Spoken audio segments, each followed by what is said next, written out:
டேய் என்னடா இவன்? டேய் மச்சான் கொஞ்சம் பொறுமையா ஓட்டு. டேய் கொஞ்சம் கோவப்படாதடா, மெதுவா ஓட்டு. இவனை ஓவர்டேக் எடுத்து தாண்டி போ மச்சான்.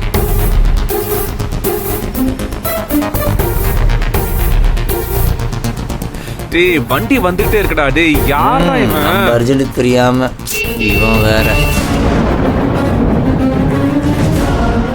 டேய் சரி பதட்டப்படாத. மச்சான் அங்க பாரு, அது நம்ம அமெரிக்க மாப்பிள்ள தானே? அடோ ஆமாண்டா, இவன் இங்க என்ன பண்ணிக்கிட்டு இருக்கான்? அதுவும் டிராவல் பேக் எல்லாம் வச்சு என்ன பண்ணிக்கிட்டு இருக்கான் இவன்? அங்க பாரு, 4 கடை தள்ளி தான் பேக் கடை இருக்கு, அங்கதான் வாங்கிட்டு வரான்னு நினைக்கிறேன்.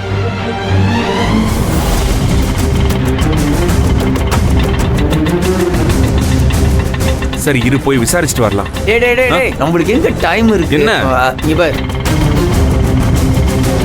நீ கிளம்பு மச்சான், நம்மளுக்கு ஆல்ரெடி மீட்டிங்க்கு டைம் ஆச்சு. ஓ யா இவனை அப்புறம் பார்த்துப்போம்.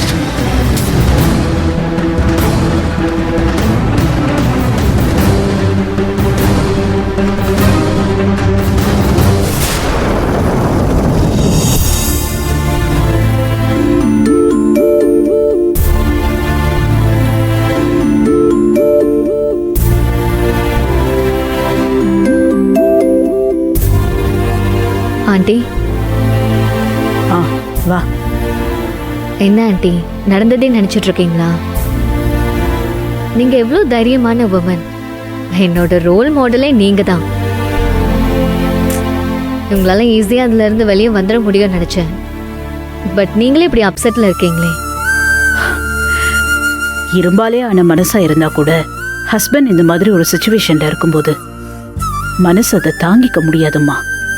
புரியுது ஆண்டி. உங்க லைஃப்ல பாதிக்கு மேல நீங்க அங்கிள் கூடவே இருந்திருக்கீங்க. அங்கிளோட இந்த நிலைமைய உங்களால சாதாரணமா அக்செப்ட் பண்ணிக்கவே முடியாது.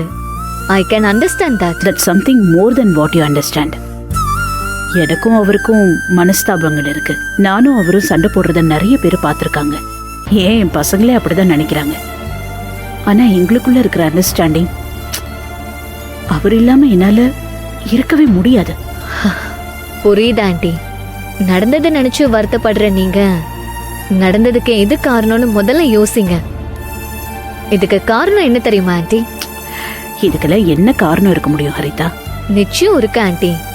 இப்படி வீட்டுக்குள்ளேயே அடைஞ்சு யோசிச்சுட்டு இருந்தா அங்கிள் ஞாபகம் வராம என்ன செய்ய சொல்லுங்க? அது சரி, எனக்கு இந்த வீட்டை விட்டா வேற எங்க போறதுக்கு இடம் இருக்கு?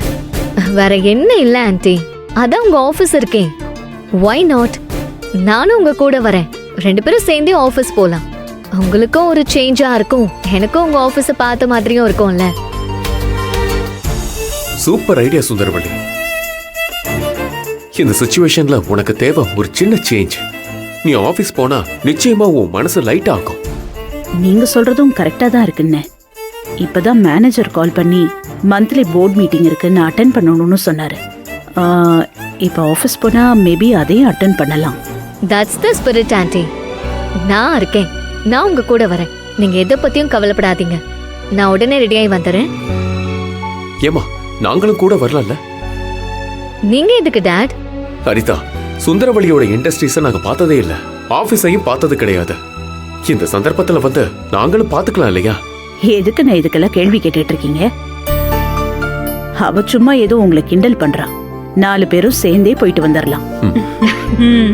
ஜோதி, ட்ரெஸ் சேஞ்ச் பண்றதுன்னா பண்ணிக்கோ. நம்ம உடனே கிளம்பணும். சுந்தரவள்ளியோட ஆபீஸ்க்கு போறோம். நானும் கிளம்பி வந்துடுறேன் ஆண்டி. நீங்க ரெடியா இருங்க. ஓகே. நீ என்ன மேஜிக் வச்சிருக்கனே தெரியல. நீ வரதுக்கு முன்னாடி எவ்வளவு ஸ்ட்ரெஸ்டா இருந்தேன்னு தெரியுமா? இப்ப என்னமோ மைண்ட் ரொம்ப ரிலாக்ஸ் ஆன மாதிரி இருக்கு. Thank you so much. It's okay aunty. சரி, போய் ரெடியாக போயிட்டு வந்துடலாம். ஓகே போ.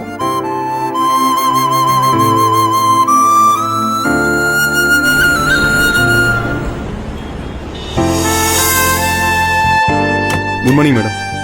வாங்க மேடம். Good morning madam. என்னாச்சு? மீட்டிங் நடந்துட்டு இருக்கா? ஆமா மேடம், உள்ள போயிட்டு இருக்கு. சூர்யா சார் தான் ப்ரிசைட் பண்ணிட்டு இருக்காரு. நீங்க அட்டெண்ட் பண்றீங்களா மேடம்? இல்ல அவன் தான் இருக்கான்ல, அவனே பாத்துக்கிட்டோம். விடுங்க. Okay okay, you carry on. நீங்க போங்க, நான் பாத்துக்கிறேன். என்னன்னு ப்ரொடக்ஷன் யூனிட்லாம் பாத்தீங்களா? எப்படி இருந்தது? நான் கூட சின்னதா இருக்குமோன்னு நினைச்சேன். இவ்வளவு பிரம்மாண்டமா இருக்கு ஆனா சுந்தரவள்ளி. ஆக்சுவலா இது ஒரு யூனிட் தான். இந்த மாதிரி 3 யூனிட் இருக்கு. இன்ஃபேக்ட் 4ஆவது ஒன்னு செட் பண்றதுக்கு லேண்ட் எல்லாம் பார்த்துட்டோம். சர்டிபிகேஷன் பண்றது மட்டும் தான் ஓ balance. Super Sundaravalli. Wow aunty.